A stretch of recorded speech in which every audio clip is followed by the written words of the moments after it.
물론 여긴 국민 라디오. 네, 진짜 인터뷰 시작하겠습니다. 김경진 변호사님 나와 계십니까? 네, 안녕하세요. 안녕하세요. 예. 제가 누구한테 들었는데 요즘 김경진 변호사님 별명이 뭔 줄 아세요? 잘 모르겠습니다. 수도라고 그러대요, 수도? 수도요? 예. 무슨 뜻이죠? 수도꼭지 틀면 나온다고. 아. 그래서 뭐 공중파고 종편이고 뭐 라디오고 뭐 안 나오시는 데가 없다면서요? 그게 근데 이제 오늘 그렇지 않아도 이제 어느 방송국 대기실에서 이제 그런 얘기를 들었는데요. 예. 제가 이제 변호사이면서 또 이제 정치의 뜻을 가지고 있다 보니까 예. 이제 어떤 법률 문제와 관련해서도 이제 방송 출연을 하고, 그렇지. 또 정치 문제와 관련해서 이제 방송 출연을 하고. 근데 대표적인 게 최동욱 혼외자 이런 거지 뭐. 네, 그렇습니다. 그러다 보니까 법이자 정치자. 예, 예. 이게 양념반 후라이반이라고 이쪽 저쪽 다 가능하다 보니까 예. 방송국에 조금 자주 나가는 것 같습니다. 조금 자주는 아니고요. 네. 실은 제가 오늘 채널 A를 모처럼 갔다가 네. 출연자 대기실에서 우리 김 변호사를 오랜만에 만났는데 네. 이강윤의 오늘을 듣고 계신다는 말씀을 듣고 솔직히 반갑기도 했고 네, 네. 여기 진짜 인터뷰는 아시는지 모르겠지만 공중파와 종편에서 이렇게 단연간 출연을 하신 분들 중에 우리 잣대를 통과한 엄격한 네. 기준 선발 요건을 통과한 분들만 아주 희귀하게 모신다는 것을 미리 말씀드립니다. 네, 감사합니다. 자, 너스레가 좀 길었는데요. 저희 네, 청취자분들께서 약간 생소하게 여기실지도 몰라서 조금 인사를 오래 했고요. 광주지검 부장검사를 마지막으로 하시고 이제 변호사를 시작하신 거죠. 네, 그렇습니다. 네. 2008년부터 변호사했습니다. 그리고 한번 출마하신 적도 있으시고요. 광주 지역에서. 예, 광주에서 무소속 출마했었습니다. 네. 그때도 광주 무소속 치고는 굉장히 호성적이었다는 것은 제가 정치부 기자를 통해서 확인한 바 있습니다. 네. 자, 그건 그렇고 이번에 순천 곡성 네. 민심 많이 놀래켰습니다. 분투하고 있다는 얘기는 들었지만 그럼 순천 곡성 민심의 진짜 의미는 뭐라고 우리 김 변호사는 보십니까?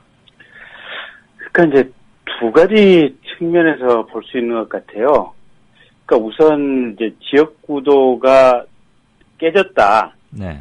이제 이런 측면에서 보면 상당히 긍정적으로 보이는 측면이 분명히 있고요. 네. 근데 반면에 또 생각을 해보면 어쨌든 이게 새누리당 후보고 또 박근혜 대통령을 오랫동안 지금 이제 박근혜 대통령의 측근으로 활동을 해온 사람인데 네.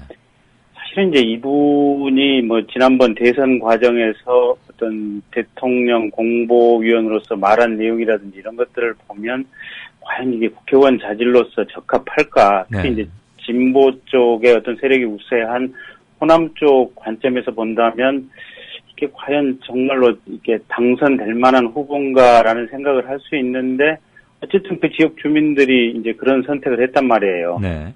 그래서 이렇게 지역 구도가 깨졌다는 측면에서 보면 바람직한 측면이 분명히 있는 반면에 네. 어떻게 보면 이게 국민들에게 별 희망을 주지 못하고 이 가면 갈수록 이 국민들 암울하게 하는 대통령의 측근이 그것도 호남 한복판에서 당선이 됐다라고 하는 것은 뭔가 이렇게 마음이 좀 답답하게 여겨지는 측면이 있어서 네. 이렇게 볼 수도 있고 저렇게 볼 수도 있고 그래서 참 뭐라고 표현하기가 그렇습니다. 흉중을 잘 안 드러내시네요. 네. 만약에 네. 김부겸 후보가 대구시장이 됐거나 또는 대구에서 국회의원이 됐다. 네. 칩시다. 그거에 대해서는 그럼 어떻게 평가하시겠습니까? 그거는 어떤 시대의 흐름에 적합한 그러니까 이제 그것도 역시 지역구도가 깨졌다는 측면에서 그건 보면 똑같고. 당연히 예, 바람직한 거고요. 네. 이제 우리 국가가 나아갈 어떤 진보적 지향점이라든지 방향성의 측면에 있어서는 김부겸 후보가 당선된 것은 지극히 환영할 만한 일이고요. 예. 그러니까 실례로 지난 지방선거에서 아마 김해 시장이 새정치민주연합 소속이 아마 당선이 됐을 겁니다. 예, 예.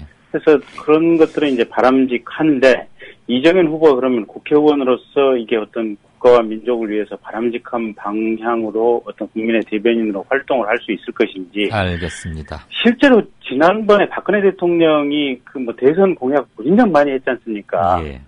그런데 그 공약이 대략 이제 뭐 폐기되는 과정에서 그렇죠. 지금 뭐 별 얘기도 없이 그냥 폐기해 버리고 있고. 근데 이제 이정현 후보 본인도 지금 이제 지역에 와서 뭐 여러 가지 얘기를 했는데 대표적인 것이 뭐 한 1년 8개월 남짓한 임기 동안에 뭐 1조 원대의 어떤 예산 폭탄을 퍼붓겠다 이제 이렇게 얘기를 했는데 예, 예. 실은 이게 누가 봐도 이게 1조 원대 예산을 국회의원 한 명이 퍼붓는다는 것은 불가능한 얘기거든요. 그건 팩도 없는 얘기죠. 네.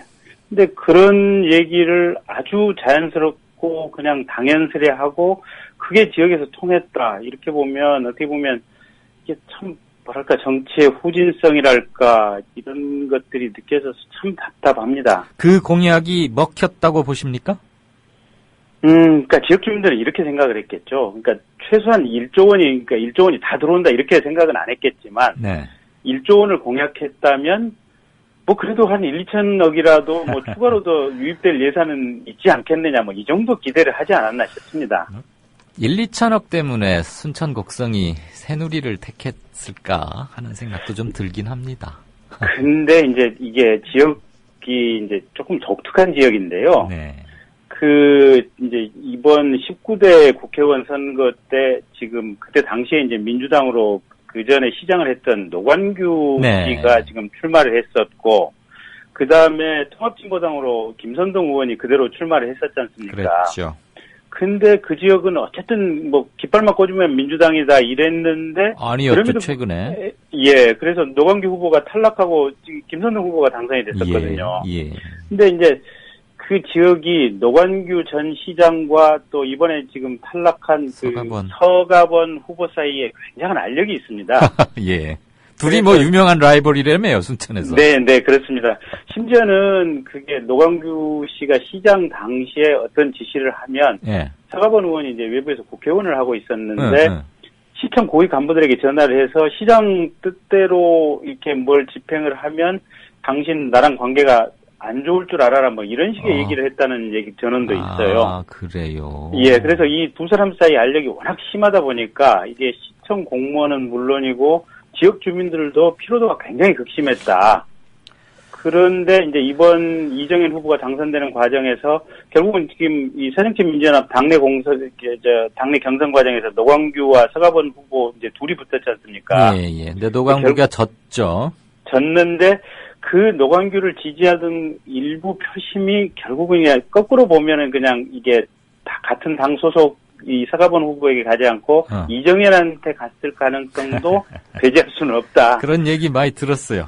네, 네. 노광규 씨가 복잡한 지역입니다. 네, 2년 후를 보고 차라리 뭐 이런 얘기인데 뭐 확인 안 하고 어쨌거나 예. 상당히 큰 표 차이로 서가번 후보가 졌기 때문에 새누리당 네. 후보가 간신히 이긴 것도 아니고 압도적인 표차 아니었습니까? 예, 그렇습니다. 그렇고 9% 차이가 났으니까요. 예, 크죠. 자, 새정년 전국적으로 뭐 두말할 필요 없는 충격적인 참패입니다. 광주 지역에서 무소속으로 출마도 했고 민주당에 공천 신청 냈다 떨어지기도 했던 우리 김 변호사. 네. 이번 새정년의 대패, 그 이유 두 가지만 짧게 한번 짚어보시겠습니까? 결국은 안철수 대표가 뭐 이제 그 어떤 본인 대권을 염두에 두고 공천을 너무 그냥 자기 편의대로 좌지우지했던 것이 아닌가라는 게 하나 있고요. 네. 그다음에 두 번째는 이 선거 시점이라든지 또 이런 것들이 너무 구조적으로 지금 불리한 시점에서 선거가 열렸다. 저는 그 두 가지가 큰 원인이라고 보고 있습니다. 불리한 시점에서 휴가철에? 그렇습니다. 그건 뭐 여당이나 야당이나 똑같은 조건인데요. 그런데 생각해보면 휴가를 떠나는 사람들은 그러니까 짐 싸서 휴가를 떠나는 사람들은 어쨌든 40대까지라고 대체로 봐야 되고요. 예. 50대 이후부터는 대체로 집에서 조용히 그냥 더위를 피하는 것이 많지 밖으로 나갈 가능성은 좀 적지 않느냐. 그런가요? 거기에 덧붙여서 이 선거 마지막 시점에 이제 유병헌 씨 시신이 지금 발견이 됐지 않습니까? 예. 근데 이제 이 시신이 발견된 이후에 이제 전 국민이 사실은 음모론의 시각에서 이제 의심을 하기 시작했는데, 예. 이 국민적 의심병이 저는 처음에 이제 이게 새누리당에 불리하게 작용할 거다 이렇게 생각을 했었는데, 네. 선거 결과를 뒤집어 놓고 보니까 이게 결국은 새정치민주연합에 결과적으로 완전히 불리하게 작용한 이슈였다. 저는 이렇게 결론을 내리고 있습니다. 그러니까 여당 지지자들을 뭉치게 한 효과로 작용했다. 뭐 이런 얘기인가요? 아니요, 그것보다도 예. 결국은 이 음모론이 이렇게 다니면서 중도층에 있는 사람들이 정치 자체라든지 어떤 정부, 그러니까 세상 모든 것에 대해서 염증을 느끼면서 예. 투표장에 아예 안 나가버렸다. 음. 그러면 결국은 새누리당 적극 지지층과 새정치민주연합 적극 지지층, 양측의 적극 지지층만 공익투표에 참여를 하게 됐다. 그러면은 100판 진다 이 말이죠? 그렇습니다. 그래서 지금 이번 선거를 보면 대부분의 이제 수원벨트도 그렇고 충청 지역도 그렇고 대부분의 지역이 투표율이 지금 한 20% 후반, 30% 초반대 아니겠습니까? 그렇죠. 예. 그러니까 재보궐이 평균적으로 투표율이 낮다고 하지만 그보다 더 낮거든요. 예. 그러니까 그 투표율, 낮은 투표율이라는 것은 결국은 양당의 적극 지지자만 투표에 참여했고 결국은 적극 지지자 숫자가 새누리당 쪽이 조금 더 많았다. 집토끼 싸움인데 항상 그건 뭐 재보선은 그건 거의 상식화돼 있는데 일부 투표율이 높았던 곳에서도 그렇지 않았다는 거가 이제 문제가 있을 것이고 네. 뭐 부동층을 놓고 싸우는 시합 게임은 아니었다고 보입니다만 네. 네. 근데 부동층이 그래도 그지 이전 조금 투표율이 높았다면 그래도 일부라도 좀 뭔가 작용을 할 만한 여지가 있었을 텐데 이번 선거는 그런 여지가 아예 없었다 그렇게 보고 있습니다. 유병헌 시신 발견의 여파를 거기까지 이렇게 미루어 짐작을 해 주시는군요. 역시 네. 그래서 다양한 견해는 중요합니다. 자, 새정년이 거듭나기 위한 선결 조건 하나만 꼽아봐 주시겠습니까?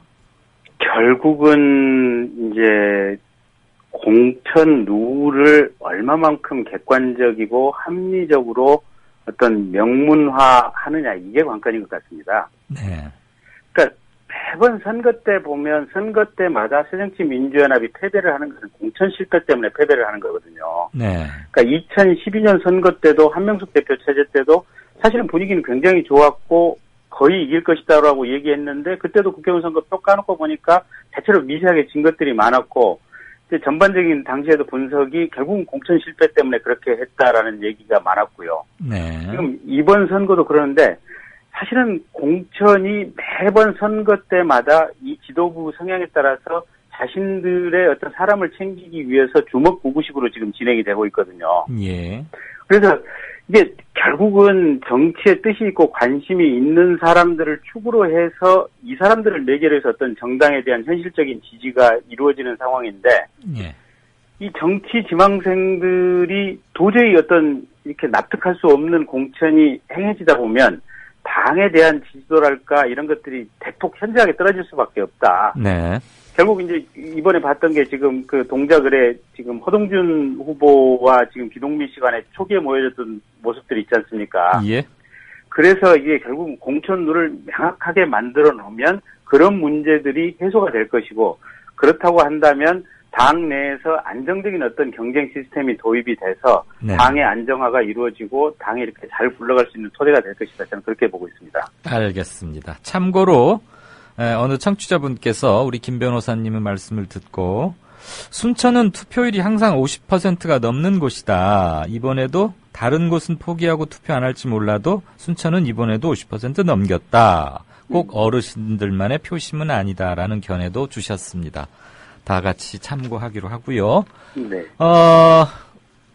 약 53분 40초, 한 40초 정도로 정리를 부탁드려서 죄송한데, 네. 새누리당 김무성 대표, 언제쯤 자기 색깔 확실히 드러낼 것으로 예측하십니까? 마지막 질문입니다. 근데 자기 색깔 확실히 안 드러낼 겁니다. 끝까지? 예, 왜냐하면 대통령, 그러니까 지금 이 김무성 씨가 대통령이 되고 싶다 이러면 예. 일단 박근혜 대통령 정부가 100% 실패해도 안 되고 그렇죠. 그렇다고 본인이 대통령과 각을 전혀 안 져도 본인이 존재감이 없어지기 그렇죠. 때문에 차별화해야죠.